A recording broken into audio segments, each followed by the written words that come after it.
Our next speaker is former U.S. Attorney Mr. Brett Tolman. Brett now leads as Executive Director our Right on Crime movement, where his team is fighting diligently to ensure our communities best keep our streets safe. And important to note, he is one of the very few individuals that I've ever encountered that is actually able to advise the White House and Congress into taking meaningful action, regardless of party. Ladies and gentlemen, please help me welcome Brett Tolman to the stage. Thank you, sir. Well, nobody told me that I'd be following Chuck impersonating Ronald Reagan. And when I saw on the program Texas TED Talk, I actually thought it was Senator Cruz that's going to be up here talking to you.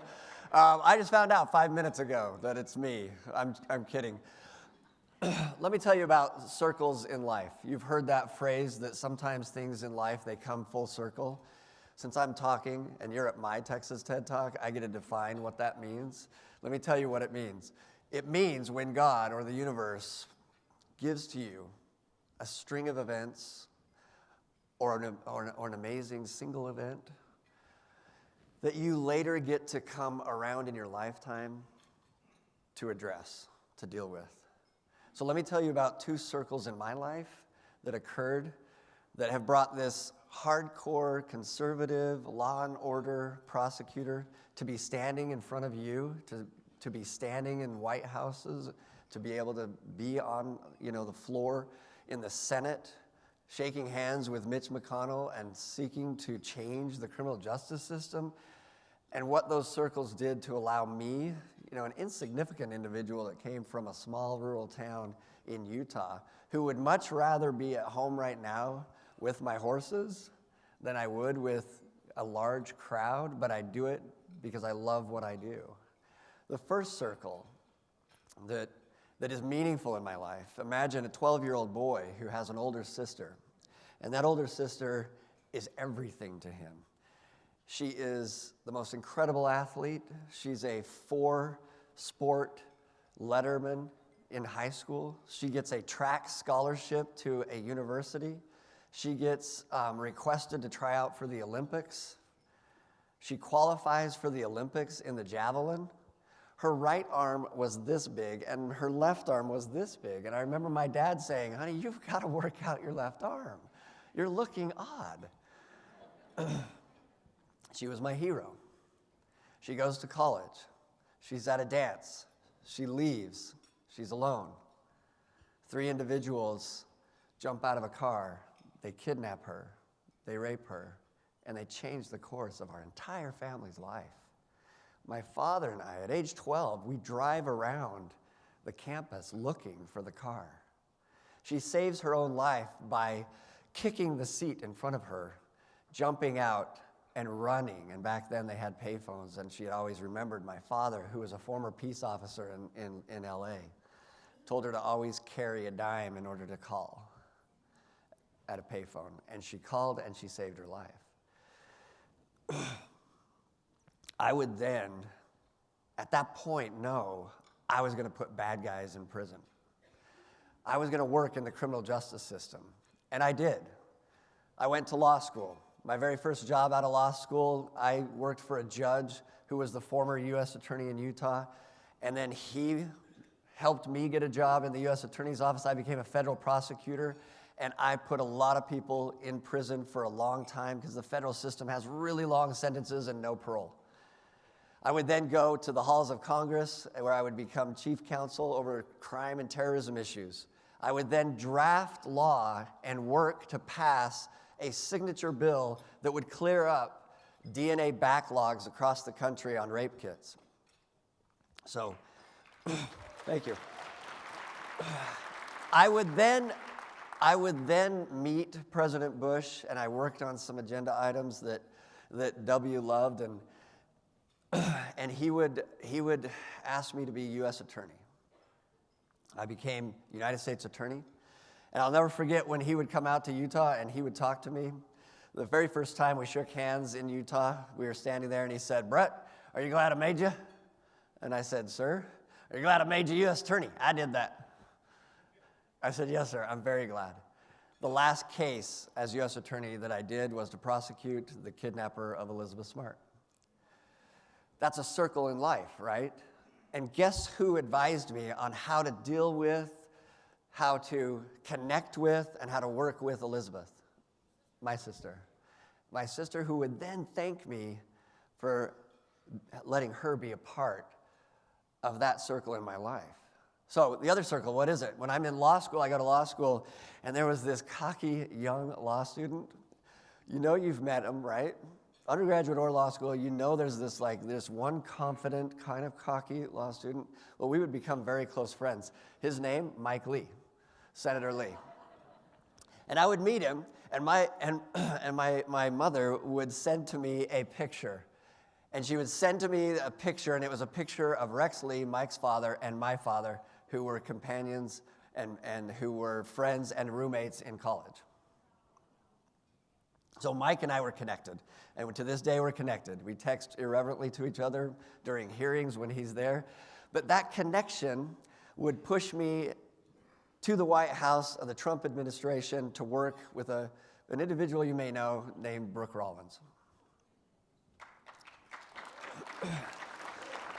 So then for 3 years, I would advise the White House on immigration policy, on criminal justice issues, and I would learn something so valuable, and that was that the criminal justice system in this country is being sacrificed, right, on the altar of politics. Thank you, Julie. Julie gave me that line, my deputy director. I love it. But it's so true. And you would see the far left that's saying, let them all out and defund the police. And you'd see the right that says, lock them all up and all criminals should be locked away forever. 1 in 3 individuals, so look at your table, 1 in 3 individuals has a criminal record. You know who you are, right? An honest one here. So we would know and we would see that across this great nation, there are criminal justice systems that are not operating correctly. There are things that aren't working right. Very few of you probably know that if you are in a federal case, you get indicted, and you were charged with 35 crimes, and you were acquitted by a jury of 34, but 1 crime you were convicted of, guess what? When you go to sentencing, you're sentenced on all 35 crimes. And people say, how is that possible? It's unconstitutional. You're right, it is. And that's why there's work to be done. But let me tell you what I don't trust. I don't trust the left to change the criminal justice system the right way. Because they do it based on emotion. They want to defund, or they want to push criminals out into the streets. Right on Crime is dedicated, and I'm honored to be leading this great team and this great campaign of TPPF to change our criminal justice system in a way that preserves safety in our communities, but doesn't forget my sister Dana, and doesn't forget Elizabeth. So please, when you see us and we have the odd badge that says Right on Crime instead of TPPF, we are one of their largest campaigns and their most important campaign.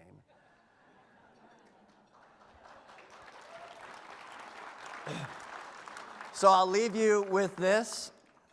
Find out those circles in your life that you need to engage in, and let God or the universe or karma or your spouse lead you into that ability to change this world in a way that is better and perhaps the way that you were supposed to do it. Thank you.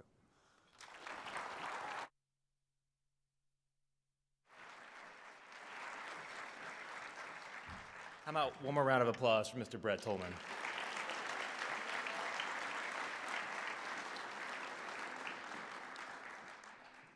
Our next speaker, I want to introduce you all to. He's a close friend of mine. He's a gentleman. He impacted several pieces of critical legislation during the 87th legislature in a way that not many of us can in this movement. He's a gentleman who's not afraid to say what may be politically incorrect, but factual nonetheless. A gentleman who, defiant in the face of cancel culture, proudly stands tall as a believer in Christ and for individual rights. He's a gentleman who most recently married a gorgeous young lady that happens to be the love of his life. A gentleman known to many as Dr. Richard Johnson and known to others as Dr. J, Please help me in welcoming to the stage Dr. Richard Johnson.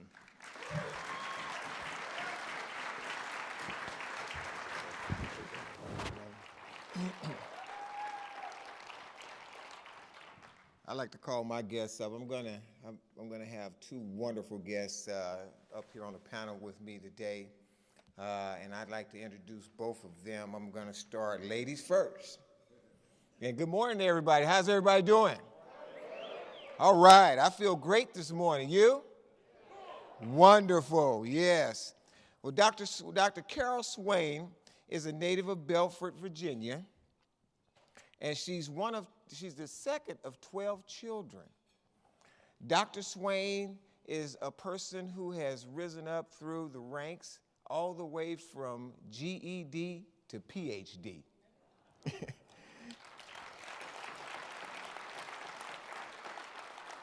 She's a retired professor of political science and law from Vanderbilt University. She earned tenure at Princeton University in political science and public policy. Dr. Swain is a well-accomplished author and editor for over 10 books, including her latest book, and you have to pick it up. I read it. It's wonderful. It's The Black Eye for America, How Critical Race Theory is Burning Down the House. Dr. Swain received her AA degree from Virginia Western Community College, bachelor's degree from Roanoke College, master's degree from Virginia Tech, PhD from North Carolina, Chapel Hill, her MSL from Yale University. Dr. Swain is a prolific scholar, a distinguished author, and a senior fellow of Texas Public Policy Foundation. Give it up for Dr. Swain.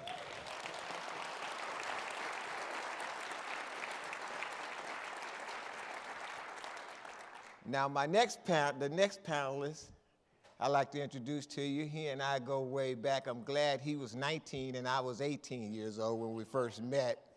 This is only our second time sharing the center stage in over 42 years in championship basketball back then.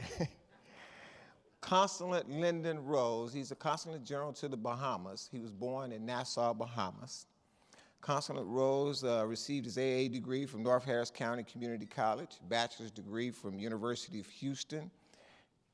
Well, let me pause for a minute because I need to thank Lynden for graduating 1 year ahead of me so I could win the conference back in 1980. Thank you, brother.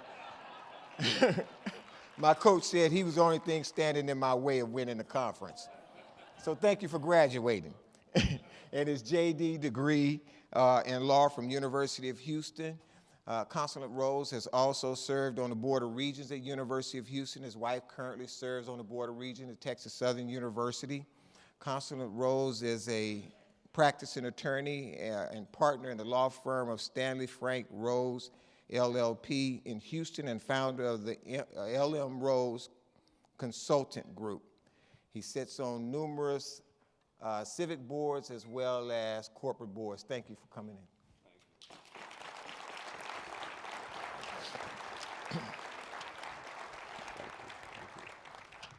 We're going to have just a brief conversation about education and about faith. And I would like to begin by giving you the positive and giving you the hope, because this is what gave me hope. One day 10 years ago, I don't know if you've ever heard of Erik Erikson, the theorist, the psychosocial stages of development. Erikson studied his own children. And part of my past life, I was a psychotherapist, so I studied a lot of my master's in clinical psychology, so I studied a lot of clinical psychology. And so I studied my own kids. You know, Erikson studied his kids, let me study my kids. And so one day, Dr. Swain, I was sitting in my backyard 10 years ago, in my most oppressed state. I was sitting in my backyard by my swimming pool, and I talked to my son. I said, I saw my son over there. He was about 15 then. He's 25 now. And I thought about it. I said, I was born in 1961, so I was born in the segregation era. So basically, I was born in Fifth Ward in an all-black hospital, an all-black community, went to all-black church, all-black school. Everybody that touched my life were African Americans because that was segregation during that time. But here it is, my son, Richard. He's Richard the Fourth. So I'm looking at Richard, and all of his friends are multicultural. Everybody's multi, and so Richard is he's a computer. He does coding for games. He's a computer guy. He's a tech guy. So I'm sitting out by the pool and I'm looking at him and he's doing his gadgets, right? And I say, hey, Rick, man, I got a question to ask you.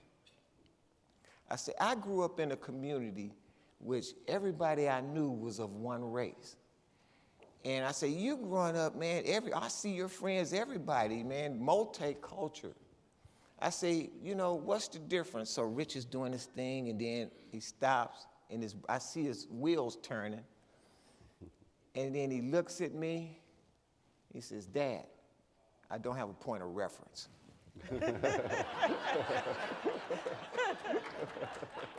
And I look up at the sky, and I say, Martin, you did it, man, we did it. Civil Rights Act of 1964 is one generation.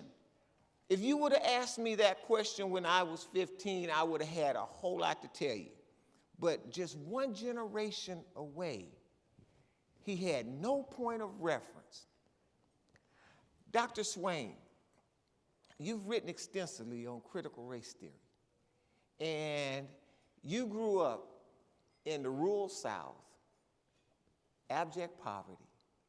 You were able to rise up, and this is a question for both of y'all, but first, Dr. Swain. How did your faith play a role in adjusting to your current life situations and then your rise to prominence? Well, you may not be ready for my answer. Okay, I was born in 1954. That was the year of the Brown versus Board school desegregation case. I was born in Virginia, so it took another more than 10 years for Virginia to integrate its schools. But my family was largely unchurched. And so, but despite that, the influences I had, I was not around people that told me that because of the color of my skin that I was disadvantaged, or because we were poor, that I couldn't do something. And so I always believed in America, the American dream, hard work, and I think that that was a major factor in my success. And I remember the civil rights movement, not because I participated in it out in the country. In fact, I always hoped we'd have a riot. There's nothing to do out there.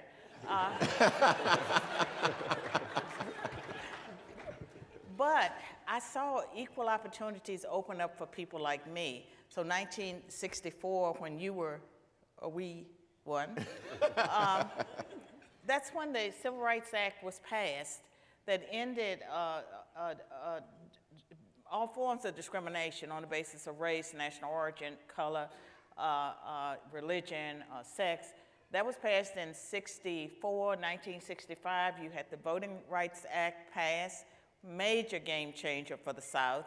And then 1968, the Open Housing Act that prohibited discrimination when it came to renting and selling homes. It opened up many opportunities for blacks. And so I was a direct beneficiary once I got into the educational system of opportunities. And so, I mean, I think we made great progress in America, and that progress led to the election of Barack Obama, who was supported by many people who wanted America to have a black president. And so they were willing to relax their standards to elect a black person because they thought it was going to be good for America, good for the world. They were wrong. Consulate Rose, I've read your bio, I've looked at your clips, and you speak very pointedly about the board meetings that you had in your family every day. You were also one of 12 children, yeah. And both of you guys are one of 12 children. I mean, those are big families. You know, growing up, you just talked about the board meetings that you had every day at your kitchen table. Well, first and foremost, it's my honor to be here. Richard didn't tell you, I was fortunate in life to have played with one of the greatest college basketball team ever, Phi Slamma Jamma at the University of Houston. I played with two gentlemen, Clyde Drexler and Akeem Olajuwon. And people said, hey, Lynden, you're the smart one. You played with those guys, but you're an attorney. Well, let me ask you, I passed them the ball. Both of them are now retired, and I'm still working. Should have kept the ball, man. That's right. But again, yes, Richard, my foundation is truly based on faith. I grew up in the Bahamas, and for you who have not been there, before you go to heaven, you must visit the Bahamas. And it's beautiful because of the people. But from a family of 12 individuals, Dr. Swain's story is totally different. My family was educated. Yes, my father had a 6th grade education, but he was a true leader. We had morning devotion every day of my life. And when Richard talked about morning devotion, yes, my father was the chairman of the board. You know, we were disciplined. You got your chores, you got your assignment, and you had to do every day. You had to learn the Psalms. You had to speak, public speaking. You didn't have a choice. My brothers would play. We had a piano.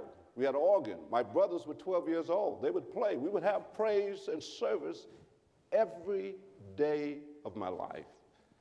So you couldn't be afraid to speak because you had to memorize the Psalms. I can still remember Psalms 24, Lynden. Yes, sir, Dad. The earth is the Lord, and the fullness thereof the world, and they that dwell therein, for he had founded it upon the seas and established it upon the floods. Who should ascend in the hills of the Lord, or who should stand in this holy place? He that has clean hands and pure heart has not lifted up his soul into vanity, nor sworn deceitfully. He should receive the blessing from the Lord of his God and from the God of his salvation. Lift up your head, O ye gate, be lifted, everlasting God. The King of glory should come in. Who is the King of glory? The Lord of hosts. I was 6 years old.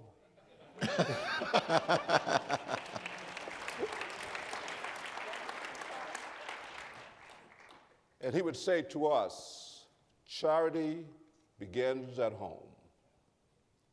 And that has stayed with me today. So Richard, I would tell you this, and we always talk about it. Lynden, you're an attorney, yes, and most of the times you would be the first in your family. Nope, I'm the 4th in my family.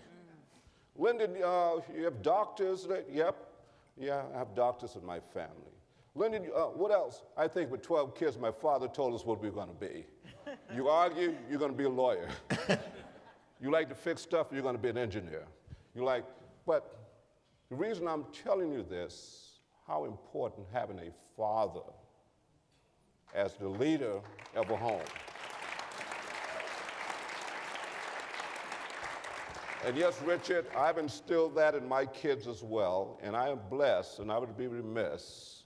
My daughter, Madeline, graduated from Bauer Business School. She's very successful with a major bank. My eldest son, Lynden Jr., LJ, followed my footsteps. He played basketball professionally, and now he's with the Rockets, Houston Rockets.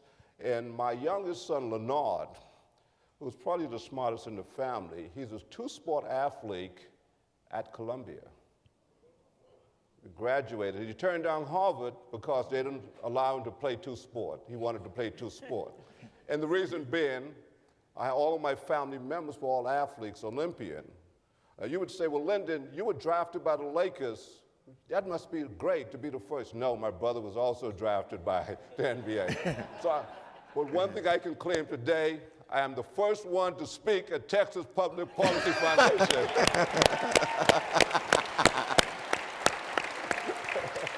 Dr. Swain. I'd like to take another stab at that faith part of the question. Yes, ma'am. And I can tell you that even though my immediate family was unchurched, my grandmother, her father was a pastor, was a Methodist pastor. And then I learned later in life, I mean, like in the last 10 years, that on her side of the family, there were free blacks, and some of them were missionaries to Barbados. And I can also tell you that as a child, my mother would say that I did not, that I was different from all of her other children. I can remember that I was always very, very serious. I felt a sense of urgency that now I would describe as the call. I always felt like there was something I was supposed to do. And I had experiences in my late teens, early 20s, where strangers came up to me and said, you know, you're going to be famous someday. And that was during a time when I was suffering from depression, and I was always a deep thinker. I was always a serious seeker of truth. And my seeking truth, you know, took me many places. So I can say that I've been exposed to New Age religions, Eastern religions, and it came full circle with my having a Christian conversion experience in my 40s, after I'd been tenured at Princeton, between the time I was leaving Princeton and going to Vanderbilt. And what happened, God sort of took me backwards and showed me where he was all those places in my life. And I can tell you that I knew nothing about being a university professor. No one in my family knew anything about being a university professor. When I got tenured at Princeton, and I want to tell them something that happened, I told them that I got a promotion because they wouldn't understand tenure. And this thing, it's just so clear that God put people in my life. Not all of them were believers, and they steered me in a particular direction. And when it comes to race, you know, most of my mentors were white. Many of them were older white men, and no one ever treated me like that I couldn't do because of the color of my skin. They encouraged me.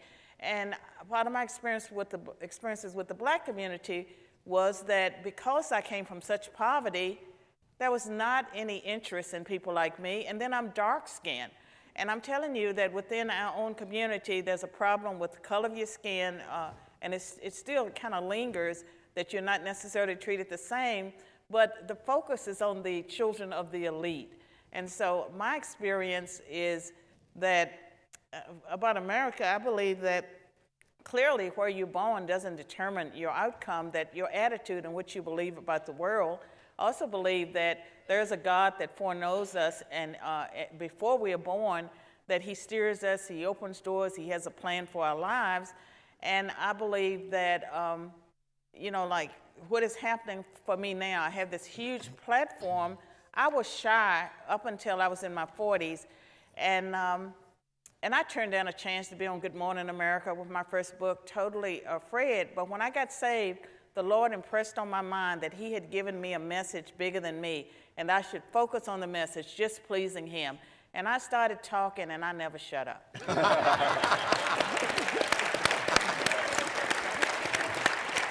Well, Dr. Swain, we need you to talk, and that's a wonderful thing. Thank you. You know, hey, shout it from the hilltops. Thank you. You know, Consulate Rose, you grew up in Bahamas, and the Bahamas is 85% African American, Yes.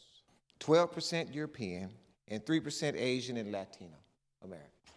You know, how does this idea that one race is, because of the color of their skin, an oppressor, and the other race, because of the color of their skin, automatically are the oppressed? How does that work in the Bahamas growing up where there's 85% African American? Would that fly? Well, good morning, America.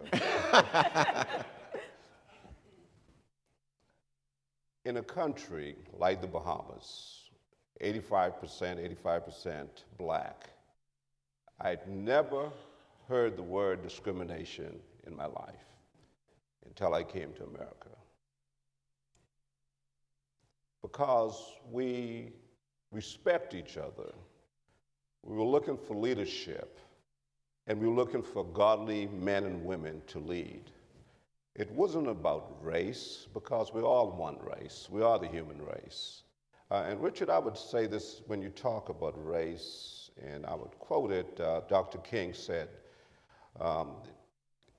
it's very obscured, but yet profound, that men normally hate each other because they fear each other.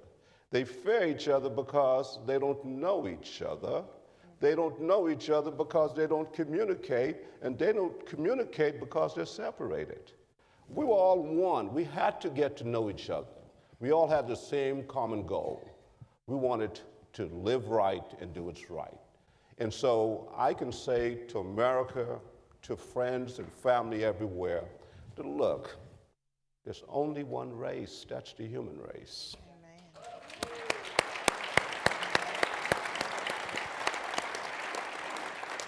Dr. Swain, your accomplishments, I mean, you dropped out of high school. Got married at 16. Yes. Got married at 16. As you mentioned, went through a few bouts of depression and have risen from, and decided to get your GED, and then from going back in your GED, you took every step in the ladder. Community college, AA, BA, you know, MA, all the way up to PhD, and then received a master's degree in law. What do you say to people? Yeah, yeah. And you're an African-American woman coming up in the rural South. What do you say to people that say just because you're an African-American, you're oppressed, or a theory that says you're oppressed because you're an African-American, cannot achieve, and because another person is of another race, they're oppressors? I think you've blown that theory out of the water. Well, I can tell you that it really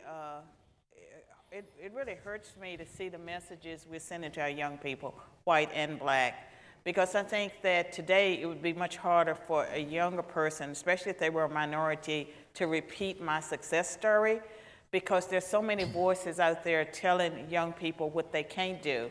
And the problem with critical race theory, it argues that all white people are oppressors, even that white male in Appalachia, parents never finished the second grade, they live in a holler, they're dreaming of the future, that somehow that their white privilege trumps the privileges of someone who comes from an affluent background in the minority community.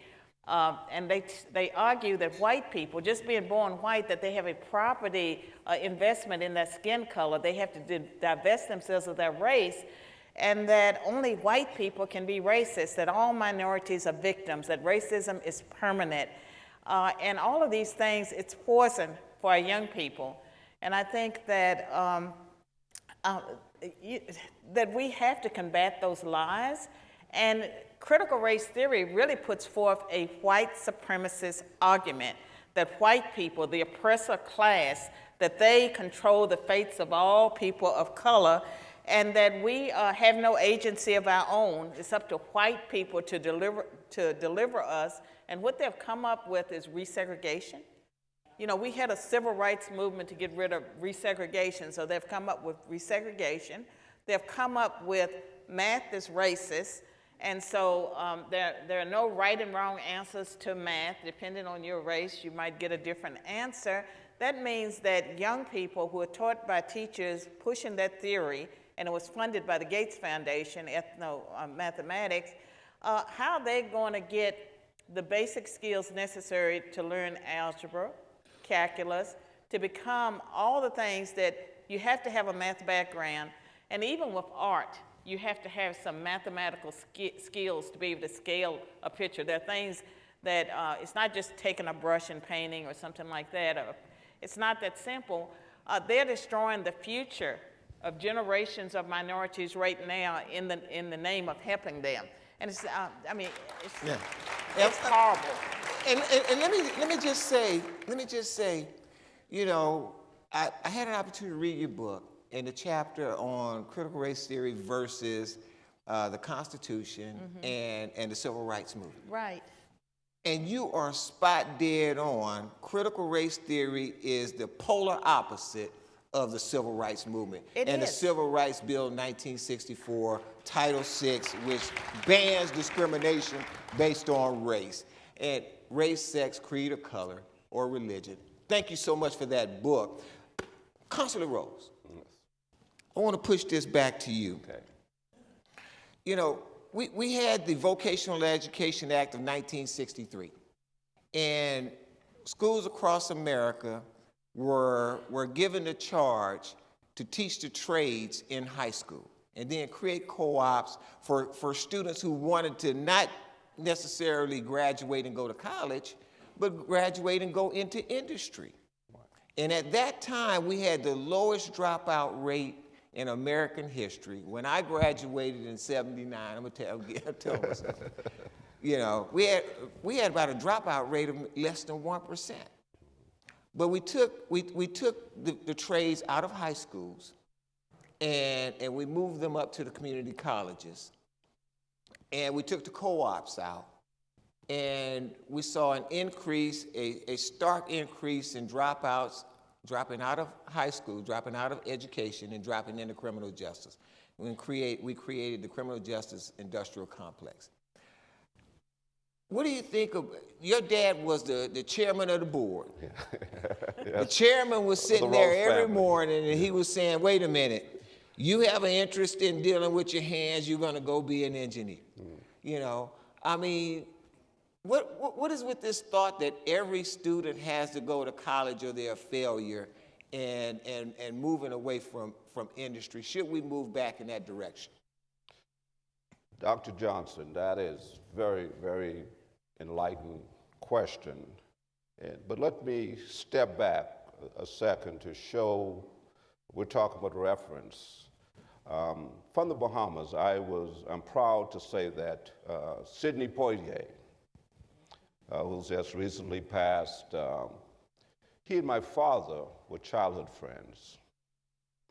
I know the family, and if you followed him, he left the Bahamas. His family were tomato farmers, and they would go to Florida and work. He went to New York as a teenager. And Sidney Poitier was working at a restaurant as a dishwasher, hotel restaurant as a dishwasher, and a Jewish man was sitting there, and he saw Sidney Poitier with the newspaper, and he said, son, what's in the paper today? And Sidney Poitier could not answer. So he thought maybe he did not want to tell him. So he followed back up and asked him the next time he saw him. He was a regular customer. What's in the newspaper? And he realized that Sidney Poitier could not read. This man, Jewish man, white man, openly embraced him and taught him how to read. And ladies and gentlemen, guess who's coming to dinner? One of the greatest human beings that we've ever walked this earth, because he was open and not afraid to learn. He didn't have to go to college to your question. He took his gift, which God had given him as an actor, to impact lives. And so I agree with you. There are areas that we should look at those kids and know where their talent lies and said, hey, this is probably best for you. Look, I was fortunate because I was able to get a quality education, and my children all got a quality education. But there are individuals that are better suited, but they need mentors, they need internship, they need guidance so that they can help them, filter them, because again, if there's no leader, there's no chairman of the board at home, there's no one there to guide these young men and individuals. So that's Richard, Dr. Johnson, we're gonna have to really look at that area. And I agree with you, not everyone. And I had the pleasure of serving on the University of Houston Board of Regents. Governor Perry appointed me, and again, going back to the first, then my wife was appointed to Texas Southern Board of Regents, and I thought it was a big thing. Then she got reappointed to the Board of Regents, and then I said, well, man, maybe I need to go back, and she said no, so she got reappointed for the third time to the Board of Regents. So I will never catch her up. So, so we really care about education. So Richard, you're right on. We really, that's near and dear to my heart to make certain that all of our kids are educated. But those who don't have the opportunity to go to college, not everyone goes to college, getting that opportunity. They should be in a position that they can go and have an opportunity to be successful and raise their families.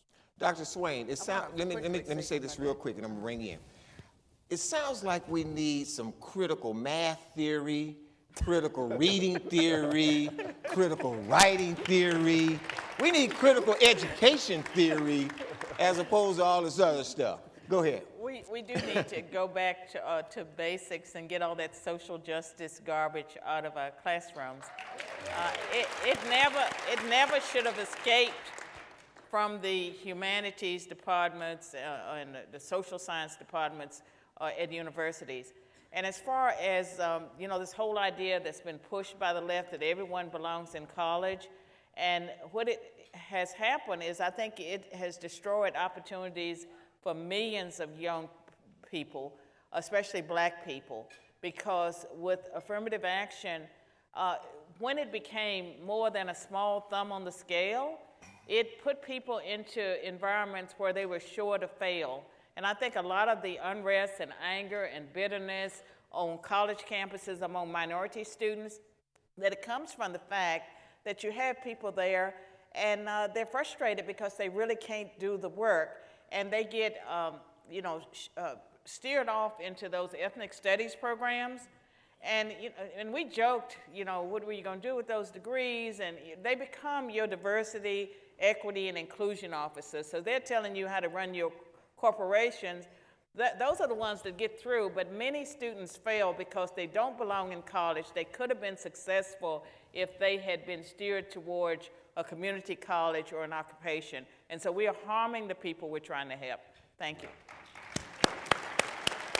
And I know our time is running out. This has been a wonderful discussion.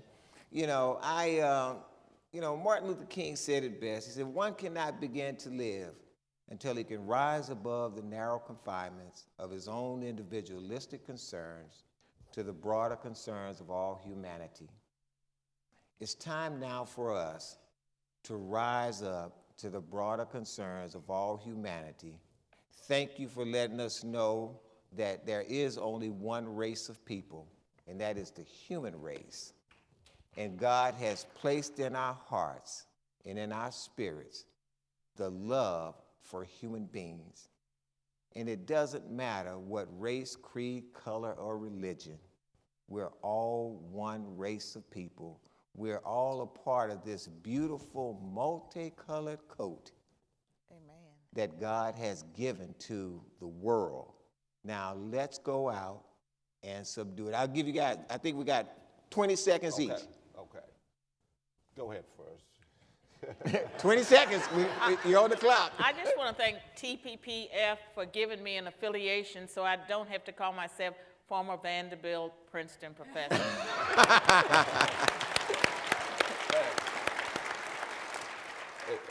And my charge to you today, when you have an image of rose, look, I smile all the time because I was born in a bed of roses, and everywhere I go, I smell like a rose.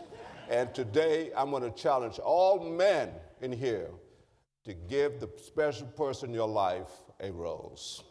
If you don't remember anything else, remember to share a rose as a symbol of love. So that's my goal, and that's my charge today. So, gentlemen, even if it's on your text or whatever, send roses today. Thank you. Thank you. And God bless TPPF, God bless Texas, God bless America.